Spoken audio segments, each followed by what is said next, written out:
Man, I just watched this video on TikTok where a black woman ran over some white girls.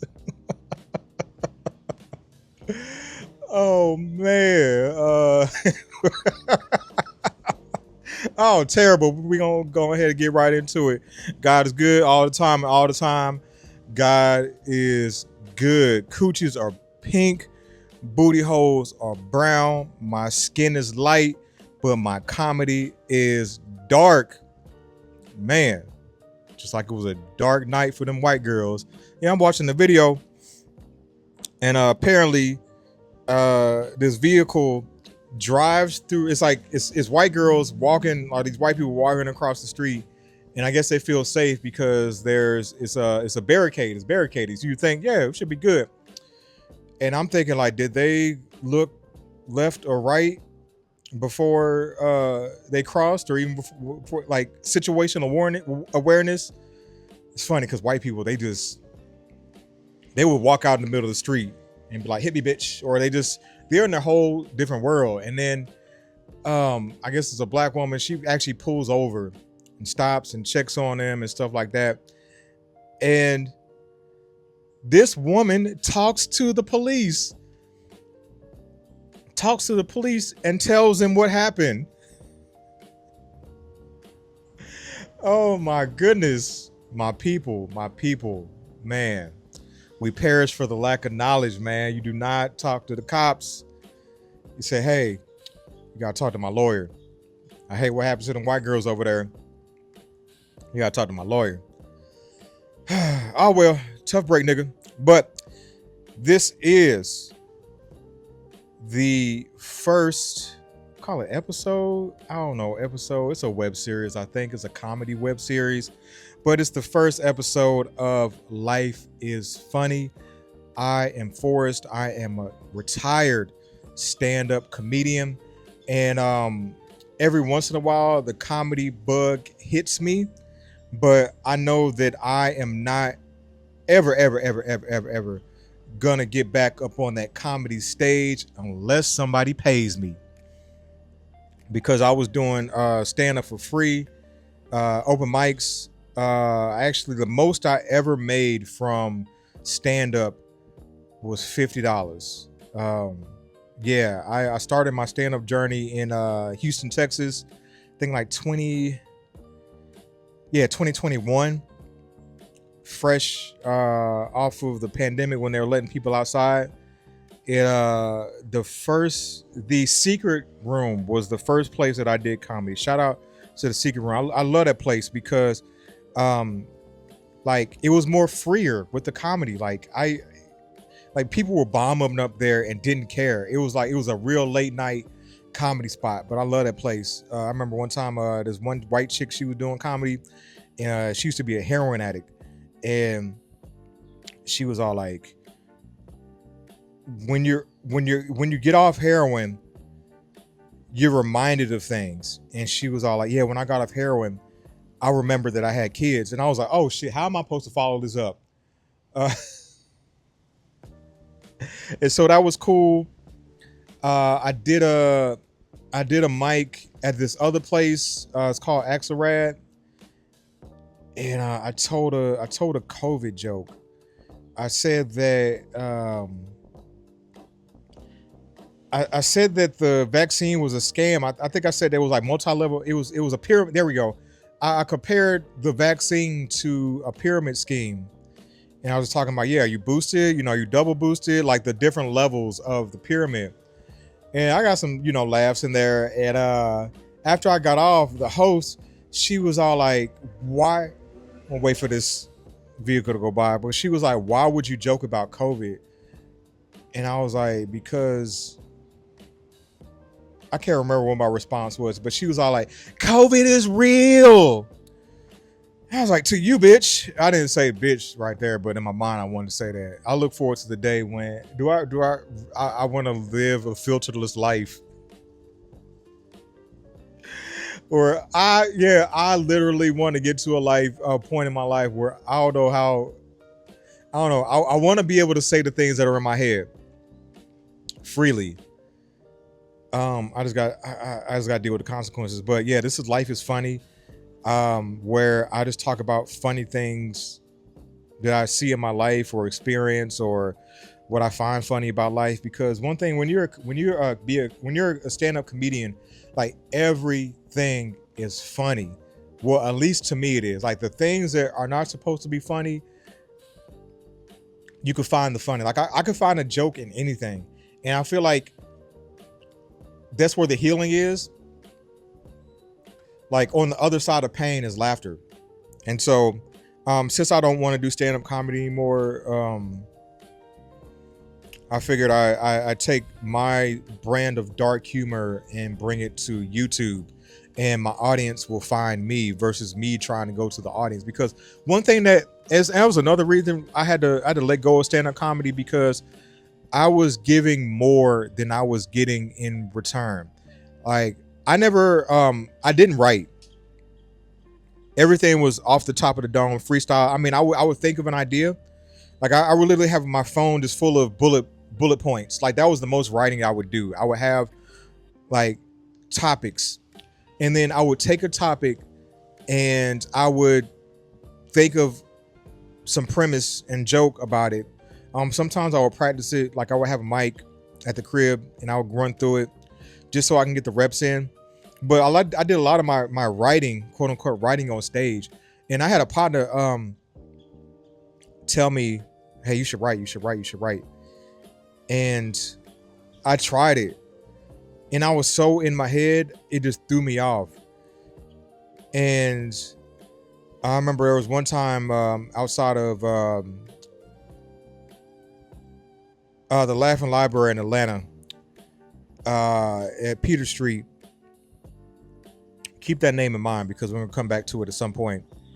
I was talking to some comedians in the front. I was just talking about, all right. And I was like, you should write. You need to write. I was like, for who? For why? For what?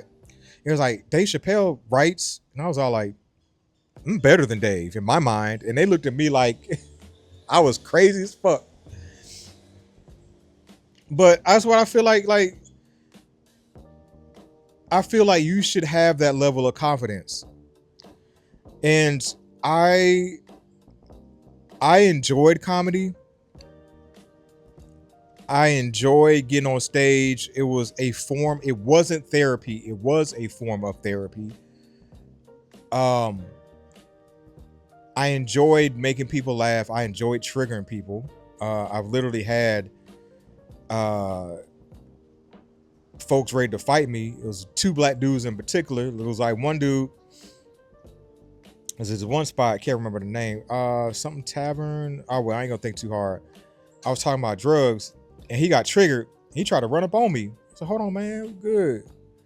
We ended up hugging it out. There was another time I was out in Peachtree Corners. It was like the niggified part of Gwinnett County in Atlanta, outside of Atlanta. And I said something, and he was like, man, I will slap the fuck out of you. And I was all like, no, you won't. You could try, but if you do it, I'm going to call the police. I've got a white name. I'm going to use my white voice. They'll be here fast.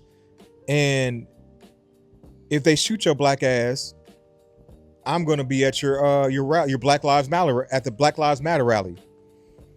Yeah, I got quite a few laughs in there, man. But I guess I should go back in time to when kind of walk y'all through my comedy journey a little bit. And so, like I said, I did comedy for a little while in Houston, and it's funny, the young lady that I was messing with when I first moved to Houston, good old Amber, man, I miss that pussy. But yeah, I was messing with her, and then I had another chick in Atlanta that I was trying to do long distance. I was fucking two women at the same time, just different states. And so Amber, she wanted a relationship, and I was like, man, I just moved to Houston. I ain't trying to settle down, you know, I'm thinking like, because people told me that Houston was just a bigger Atlanta, so I had a good time in Atlanta. Um, I had a great time in Atlanta, and so you know, fast forward, she ended up in a relationship. And one thing I'll be telling folks, especially fellas, like you'll always have an opportunity with that. If you really want that woman, all you got to do is either outlive the dude or stud or whatever. Whatever you don't, you've only got to outlive the person she with or the situation that she's in. And lo and behold, because I was, I would check in. We would check in. She would, check in on me, here and there. And I'm like, and I would try to, I would try to respect her relationship. And I remember I think it was her 1 year anniversary. The nigga took her on a helicopter ride. And I was like, oh shit, man, they gonna get married. And then like a few months later, she hit me up. She was like, guess what? I'm single now. And I was like, oh snap, man. I'm like, oh shit, I already know what time it is. And yeah, she ended up telling me like basically he wasn't getting his shit together and yada yada. And I was like, man, I wish I could talk to him. I always want to talk to the dudes, man, just to hear their side. Cause I know the bar was high for him because she came from a 2-parent household and her dad, she adored her dad. And he did things for her, that bar was high. But anyways, like, so her and I, we fucking again. Me and her literally fucked 18 times in 3 days. A 3-day time period. Yep, man, I had that pussy sore. And so she ended up coming to my first open mic night. It was beautiful. And I know we were supposed to be just, fucking. But me, lover boy over here, I caught feelings. And, and I knew better. Because she's fresh out of a relationship. She just wants her freedom. But I caught feelings. And so in my feelings, I came off as controlling. And I just, it was not a good time, man. It was not. I look at that part of my life, and I'm like, man, bruh, all you had to do was fuck. That was it. That's all. That was your one job. That was your job. Anytime she wanted some dick, that was your one job. I guess she wanted to explore herself. She she wanted to date. I think she was trying to mess with a stud or something like that. I guess she really wanted masculine energy. But yeah, so we're still doing comedy here and there. This other chick that I messed around with, I knew her. I can't remember where I met her from. I think maybe Twitter or whatever. I remember she wanted a dom, and I was like, I could do some dominant stuff. I could play around with that. I can't do that full time. But anyways, she came out she was in town, and she came to my comedy spot. Afterwards, we parked in front of her hotel, and she was on the rag, and so I was like, I'm cool. So she just gave me some head. I nutted her mouth. Good times. And I think that might have been one of my last comedy times or whatever, because what was happening was I was like, my brain just would not shut down. Like I was just having so many ideas and my brain was just getting overwhelmed. And so I took a small little hiatus, and then my dad died. And so, I was dealing with that. And then I decided to move back to Atlanta. So I moved back to Atlanta, and I was all like, all right, well, I got to make something happen. Because this Uber shit is not working for me. And so I decided, I was like, you know what? Because I was playing around with music a little bit. And so I was like, you know what? I'm gonna hop back to the comedy game. So I get back, do open mics. Now the Atlanta stand-up comedy scene, the open mic scene, I feel like it's cool, but it's janky at the same time because the rooms are all spread out. Whereas like I've done comedy in Louisville, Kentucky, and the rooms are pretty close together. You could you could do 2-3 mics easily. And I heard Houston, I mean, Austin is like the same way, New York, stuff like that. But Atlanta, like I'm saying like way too damn much. I should have taken Toastmasters so I could work on my speaking.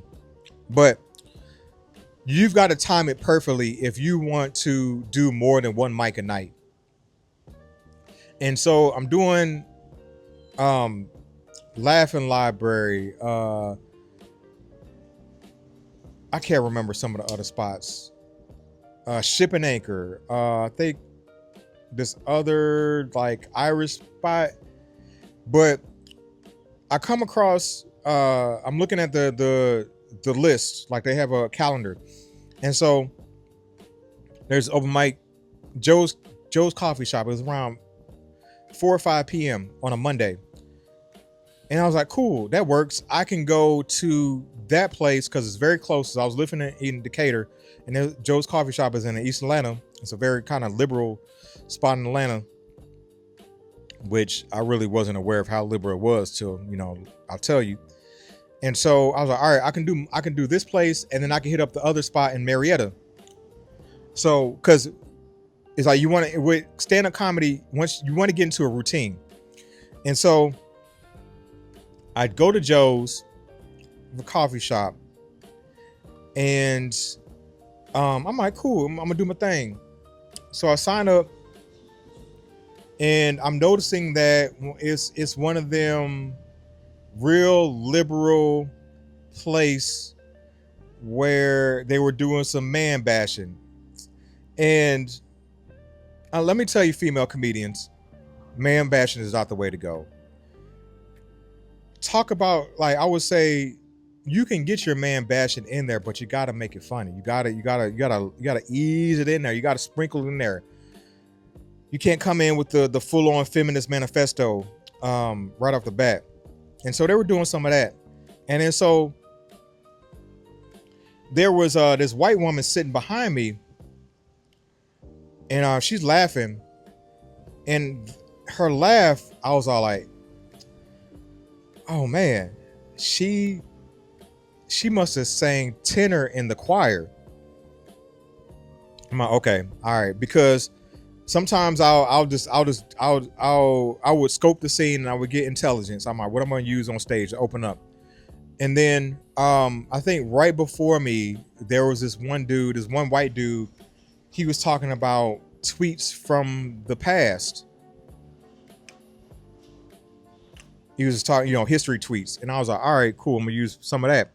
And so I get up there, do my set, and then I open up with, I'm like, yeah, I was saying like how, white people love to talk about the past, or, I brought up the comedian talk about tweets of the past. And I was like, here goes my tweet from 1850 something. And I'm saying, I'm setting it up. I'm saying I'm a slave, and I'm tweeting. I'm saying, hey, I hope they don't sell my family today. And they're like, a lot of people didn't get it, but there was a black woman in the back. She got it, and she was laughing. I was like, hey, thank you to the black woman in the back. I might need you later if shit gets crazy in here.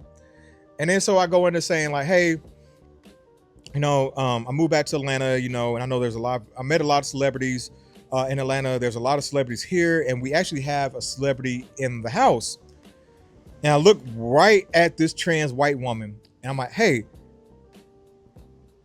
Caitlyn Jenner. I was like, hey, Caitlyn Jenner.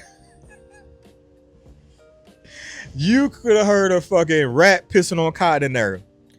And so I was like, oh man.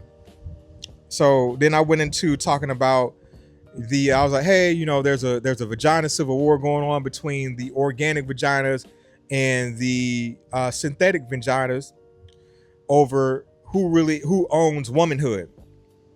I'm talking about how I see these round tables on TikTok. They didn't like that. And then I was like, all right, y'all uncomfortable with this. I was like, let me switch the topic.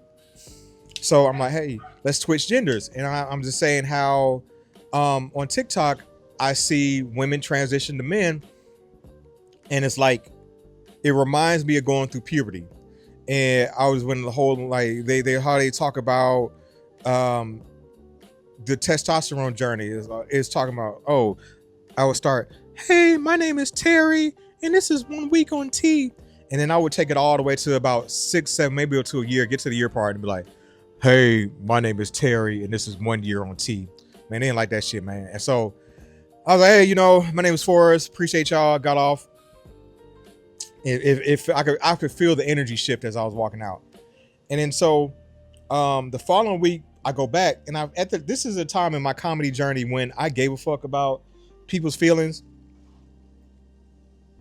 And so I felt kind of bad, and I go in, and I'm thinking like, all right, let me buy something. So I bought a muffin, ate the muffin, and then I go to sign up, put my name down on the list, and it was this white chick. I'm like, hey, I'm here to sign up for the list, and she told me, hey, you got to buy something if you want to do open mic. I'm like, I didn't see this online. I'm like, this is extortion. And she was like, what's your name? And I was like, Forrest. And she was like, oh, I need to talk to you.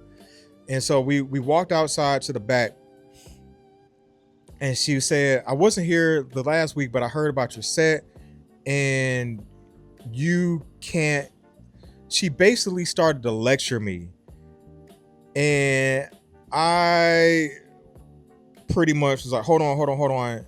I am a decorated war veteran, which I've had to learn. Civilians, they don't give a damn. But I was saying, like, I fought for free speech. She wasn't trying to hear it. So we're going back and forth. I'm like, and I'm just thinking to myself, this is a white woman. I'm a black dude. Well, mostly black. This couldn't turn out well. So she was like, you can't perform. And I'll forget it. I left. And so I'm like, I'm thinking that's the end of it. I was wrong.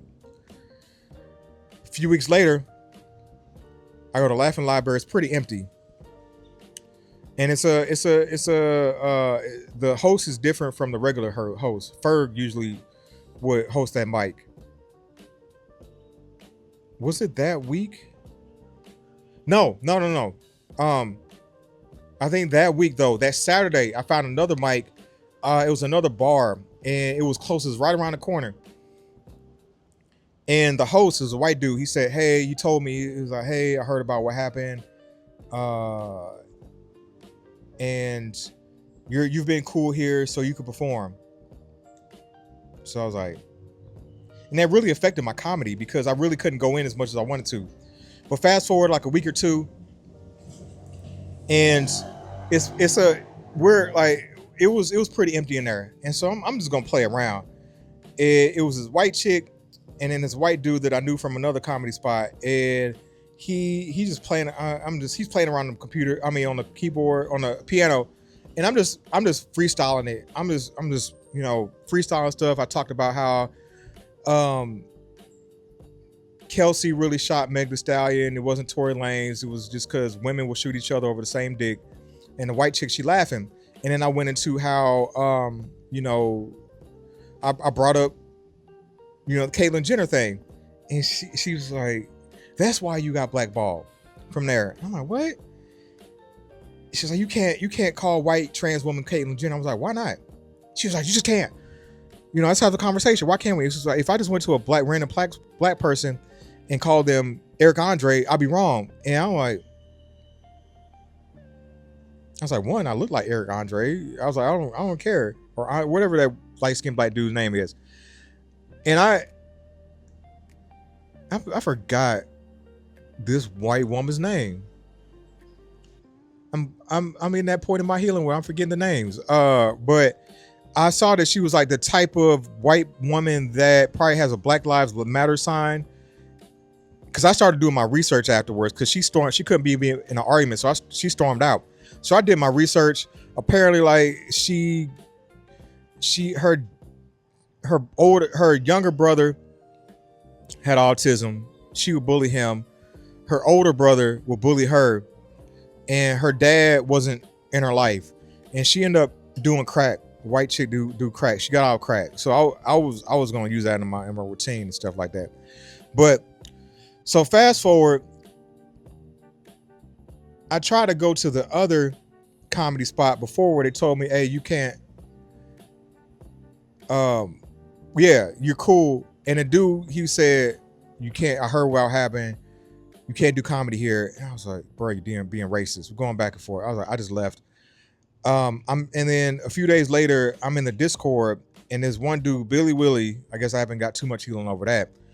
He pretty much said, hey, Forrest is making, he's basically tried to call me dangerous. Be on the lookout for Forrest. And I got pissed off because I'm like, bro, why are you putting a target on my black back, my black back? I left the Discord. I was pissed off. And yeah, because at the other, I think I forgot the name of the one place, but he said, you just can't come back here for a few months.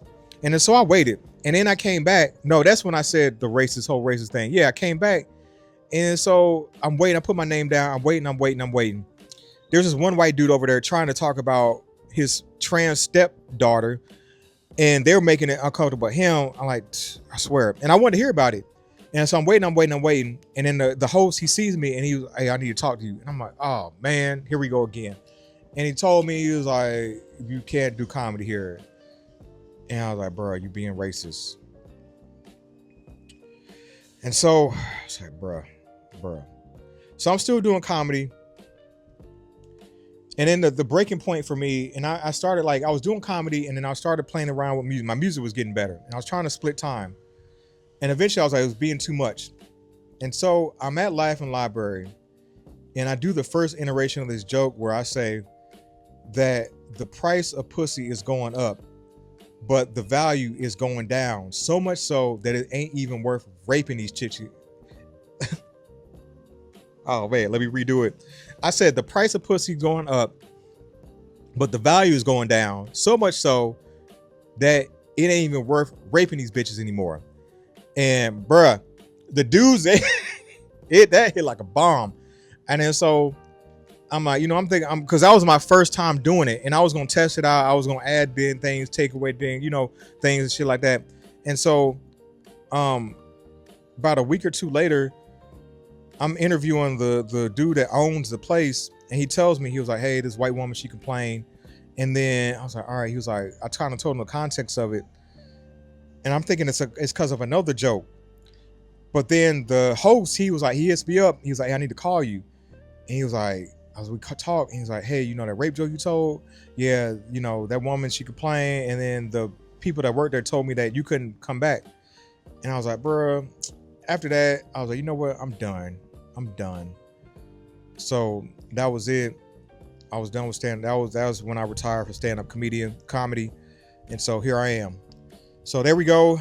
I'm gonna do some more of this stuff. I thought I was gonna get into other topics, but that took up most of my time. I really would love to know who the Walter White of crack is. I would like to talk about that one dude, Tony Earls, who shot a little 9-year-old girl because he was being robbed, and so he had his piece and he was shooting at whoever. Ended up hitting a innocent little girl, and his wife was in the car, and they were getting robbed, and she only had $20 in credit cards in her purse. And so I'm like, damn, Tony is doing 20 over 20. Oh, well, that's been another episode of Life is Funny. Because Tony Earls is going to have to think about them $20 for 20 years. And I don't think that shit is funny. But that's life.